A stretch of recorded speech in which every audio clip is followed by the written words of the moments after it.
Welcome back to the Predictable Revenue Podcast. I'm your host, Collin Stewart, and today I'm joined by Jason Fletcher. He's the founder and CEO over at devpipeline.com, and we're going to talk product market fit. Before we jump in, this episode is brought to you by Predictable Revenue's founder coaching program. Founders, let's be real. Scaling a company is tough. You're juggling product, revenue, hiring, a million other things. But what if you had a proven framework and expert guidance to help you navigate the chaos? That's where our founder coaching program comes in. Whether you're trying to find your first customers or fine tune your go to market, we're here to help you build a business that scales, well, predictably. Welcome to the Predictable Revenue Podcast, where sales leaders teach you what's working for them so you can build it yourself. Jason, welcome to the show. Thanks for joining us. Hey, thanks, Colin. Happy to be here. Happy to have you. I'm curious, talk to me about where the idea came from. It started really as a kind of a personal response to what I saw as a broken system. I've been doing software development since the 80s. And as my schooling and career progressed throughout my life, I started to kind of move into positions of hiring developers and training developers. And I want to sound like I'm picking on the college system because I believe it has a place and I believe that it serves a purpose.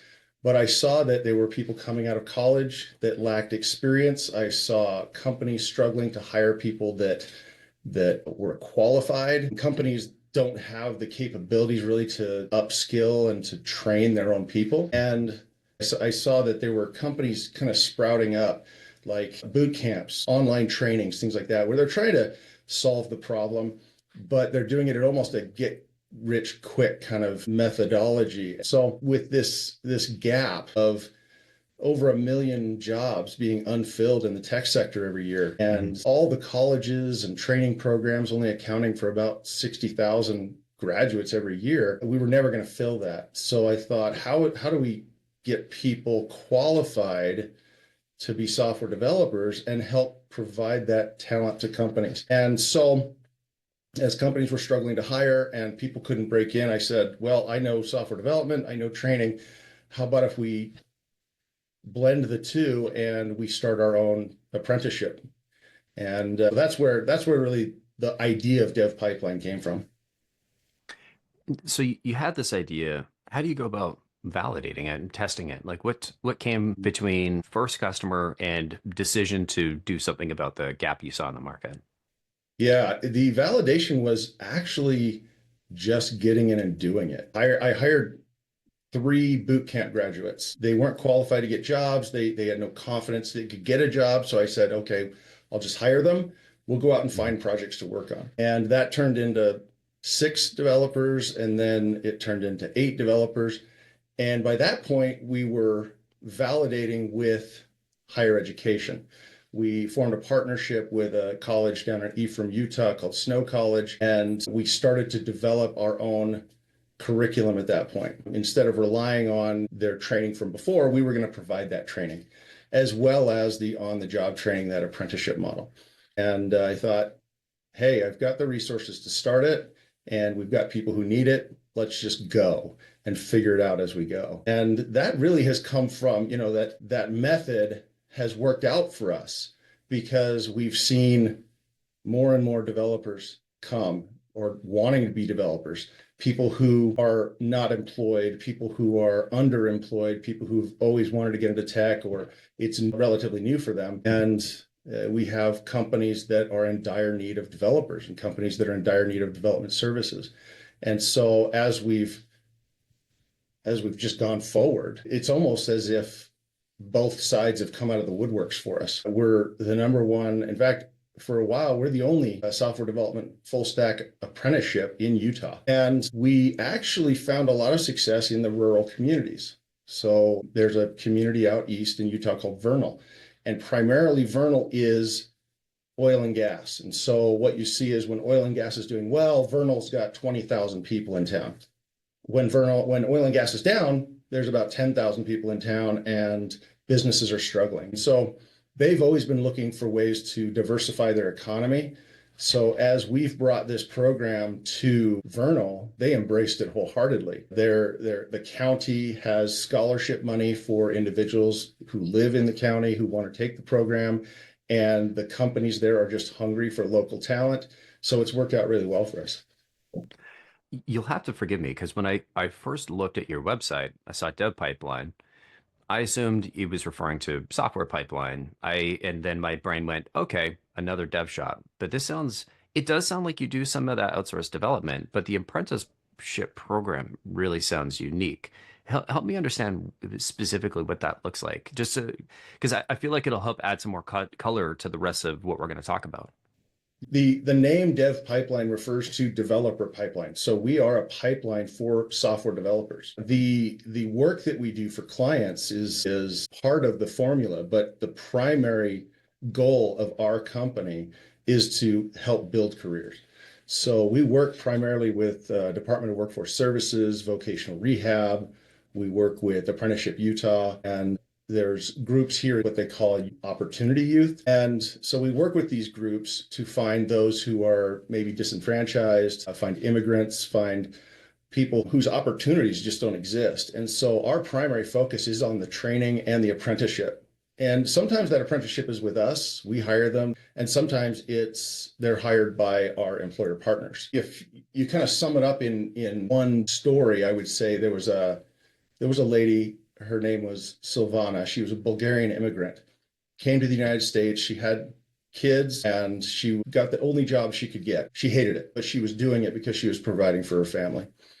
She decided she wanted to have a career in something that was exciting to her, and software development was exciting to her. So we found out about her story and we ended up scholarshiping her entirely. So she didn't have to pay anything for the program. I remember I was teaching the coding foundations course, and she showed up to class one morning and she was just in tears. And this was probably 3 weeks into the program. And I thought, oh no, she's not going to make it. She was explaining how she was just up all night. She was trying to get this to work, couldn't get it to work, and it was frustrating for her. And I remember she fought through it and she was doing better. By the time the program was over, it's a 45-week program. And by the time the program was 2 weeks from ending, she called me and she said, I want you to know I just got a job offer. I thought, I'll just start applying. So she applied to Lee County, Florida, which is where she lives, to be a junior software developer. They were going to pay between $45,000 and $55,000. She thought, I'll just shoot for the moon and go for 50. And they interviewed her, and then they interviewed her with some senior developers, and they came back and they were so impressed with her, they offered her a better position at $65,000 a year. And that just made my heart sing. That's the whole reason we do this. And my favorite quote from her was, before Dev Pipeline, we rented a house. Now we own our home and I drive a Tesla. That was her direct quote. And I thought, oh, that's great. What a wonderful lady. And now she's gone on to get a degree in machine learning, and she's working in AI. And so Amazing. that's really why we do what we do. And I normally don't go deep on products. I'm just annoyingly curious and I can't stop asking questions. It's a 45-week program. Is that full-time, part-time, in class, not in class? Or like We have a 3-semester program, 15 weeks each semester. The first 15 weeks is 4 hours a day, 5 days a week. So it's part-time. When they graduate from that first 15-week course, then they qualify for the apprenticeship. And then they'll be in a half-time. So they'll be 4 hours a day in class, 4 hours a day at the job. And by the third certificate so that's the front end web development course, the back end web development course. At this point, they're about 75% of their time is working. So it really is kind of the shift towards the practical learning, the on the job, the application of what they were learning in class. a friend of mine started a coding boot camp and they do the 12-week thing. I think they've got a pretty great program. It is full-time. It is 12 weeks. There's only so much you can learn in 12 weeks. Yeah, you're absolutely right. If you look at it, you think, I've got to learn enough to be successful in a career in 12 weeks. And that's just really hard. There are individuals who are very successful going through boot camps. We find that many of those same people would probably also be successful doing it on their own, because it really does take a commitment to it to be successful at anything in software development. Those are the ones that are really driven. Those are the ones that are doing things above and beyond what the program requires. And, they're getting a love for it. And then they're teaching themselves, they're going on and they're learning more. And our motto here at Dev Pipeline is own your journey. We try to provide everything they need to be successful from a curriculum perspective, from the experience, from mentorship, from opportunities and connections with industry players. But if they're not owning their journey, we can't force success on them. Mhm. It definitely is one of those things that you have to opt in. You really have to want to do it, and you have to put the time in and commit. I've been kind of on the verge of like I've done coding classes, I've done some part fractions of boot camps, I've done self-guided things throughout the years, and I've never had 3 months where all I could do is code. And so I've never made it quite over that hump. I use Windsurf and I can do some damage and write some absolutely horrific code, but it does the thing. So I'm like, maybe I don't have to get over the hump. I'm sure Right, I and absolutely, AI is making things a lot easier too. So yeah. maybe someday. I do kind of feel like a caveman that stumbled across the internet. So you validate it by just doing it, which I love. I mean, as a services business, that's kind of the model. Where did your first customers come from? Were you doing services before and thought, hey, this is the model, let's try it out? Or you just kind of went for it? We just kind of went for it. And I said, we'll build our own products until customers show up. And the developer wannabes, I guess, they're easy to find. They come to us. We don't do any sort of marketing or anything like that. And they find us through the government websites. They find us through word of mouth. It was the employer partnerships, the employer clients, right? Those are the ones that came mostly by word of mouth. It's, oh, I hear you do software. And so our first customers really literally came from the office next door where they had need for something to be built. And they said, well, do you guys do this? Yeah, sure, we can do that. And when we kind of moved into these rural communities, the next customers just were all word of mouth. It was this person knows this person and they need software. Okay, we can do that. And that's really how we've driven most of our marketing. We don't do a lot of marketing. We don't do a lot of events, but we just do good work and people pass us on. If you had told me before this interview that your primary customer acquisition channel would be moving into rural communities as your primary customer acquisition channel for finding software development work, I would have bet any amount of money that that was not true. That is just, I love it. Like it's the craziest customer acquisition channel I've ever heard, and I'm a big fan. That's wild. It's interesting because there was a company out in Vernal that we met, and the reason they called us is because they had tried to hire a senior developer, and they offered him a lot of money. They moved out there, lasted 2 weeks, and they were like, "I'm not living here," and they moved out. Hmm. Now you don't have to go very far. You throw a rock in Vernal, and you'll hit somebody who wants to stay in Vernal, who loves the community, who grew up there, who loves it. So originally they said, "Can you do the work for us? Because we can't hire somebody." And we said, sure, we can do the work. But in the meantime, how about if you take your people, put them through our program? And so they sent one of their tech support guys through the Dev Pipeline program, and he became a software developer for them. They have since hired two of our other developers. So their entire dev team right now is Dev Pipeline trained. And the benefits they get from having that local talent, having Mhm. somebody who loves the community, who's going to stay there, you can't put a price on that. That's really incredible. So first customers came from, your initial network from the partners from the building next door. Next customers came from opening up rural communities. Yeah. And that's the channel, the primary channel is referrals. Referrals. It's been word of mouth and reputation. People start to appreciate how we work. And when you look at what we provide by being local, both from a language perspective as well as time zone perspectives, communication is massive. We do not just agile development here at Dev Pipeline, we also do regular sprints and regular demos. So our customers are never feeling like they're just writing something on a piece of paper and throwing it over the wall and waiting for something to come back. And that's huge when you're outsourcing software development. And from the perspective of working closely with these customers, we're on site with them. We're not, 2,000 miles away. We know they have an issue. We're in their building. And that's big. That's a big deal for them. It's interesting. And so you haven't gone much outside of the communities. It's all been local. You could drive to all your customers' offices. Almost all of them. Yes. Yeah, almost all of them. We do have some that are more remote than some of the rural companies. We do some work in California. We do some work in Idaho, but for the most part, most of our customers are local. Gotcha. Talk to me about the moment that you realized you might have product market fit here.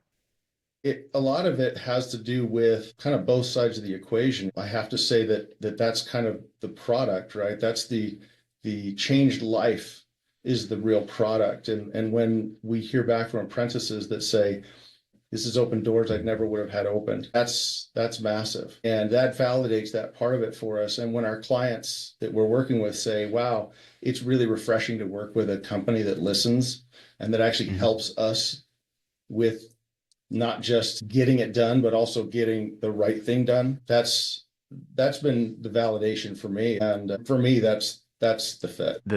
The thing with services, and when I looked at the sign, I was like, oh, is this a great fit? But the reason why I thought you'd be interested to have on here is the differentiation in the model. I mean, I could start a software development company. It wouldn't be very good. It would be very likely the worst software development company that has ever been started. Just me and Windsurf vibe coding away, just absolute garbage. But what I love is, yes, you theoretically could, but this kind of creates a bit of a moat for you that I couldn't go and create this. I mean, I could try, but you've got some differentiated folks. You got a differentiated model that's really hard to copy. This is one of the first services businesses I've ran into that has a bit of a moat. Yeah, that's a great point. For those that might think about copying what we're doing, I say bring it on, because this is such a big problem that if there's more people solving it, the more the better, in my opinion. There's so many people to help. There's so many minds to shift. I think if we look back at the history of hiring, there's been this idea that a college degree is kind of the magic golden ticket to getting a job. And that's not the case anymore.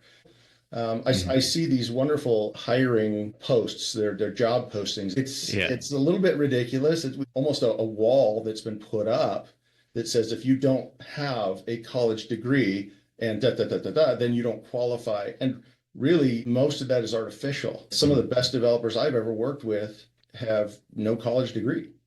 When you graduate, you're not just showing a paper, you're showing experience behind that. Now, as someone with ADHD who struggled in school as a kid, this kind of is very personal for me. But I see that we tell kids you need to be in class for this long, this many hours a day, this many days a week, this many weeks a year. And then we're going to just kind of see how everybody does with that. And while there has been some innovation in that model, it's primarily the same as it was 50 years ago. And I think that there's got to be a shift at some point to what we're trying to accomplish, which is true competency-based education, which is we want to take and make time the variable.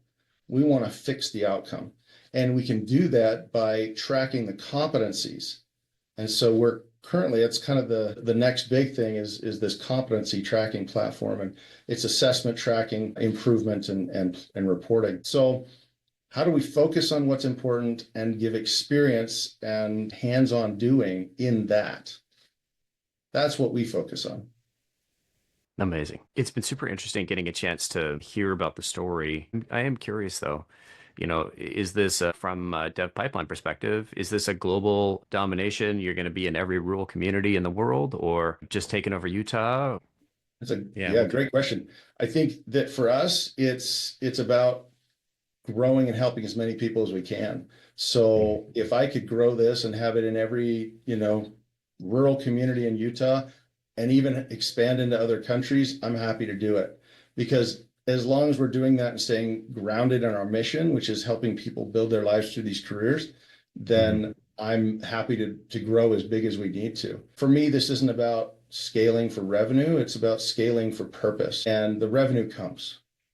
As Henry Ford said, as long as we're all pushing the same direction, success will take care of itself. If somebody is listening and they want to learn more about you, Dev Pipeline, or just pick your brain, what's the best way for them to reach out? Yeah, they can reach out on our website, www.devpipeline.com. That's like developer pipeline. Or they can email me at jason@devpipeline.com. We also have the general info at devpipeline.com if people are interested in learning more about the apprenticeship program. They'll probably hear back quicker on that one just because my inbox gets so full. But yeah, happy to talk to anybody who has any questions about it. Right on. Jason, thank you so much for coming on the show and sharing the Dev Pipeline story. I really enjoyed it. Hey, thank you, Colin. And thanks to everybody for listening. We'll catch you all next time.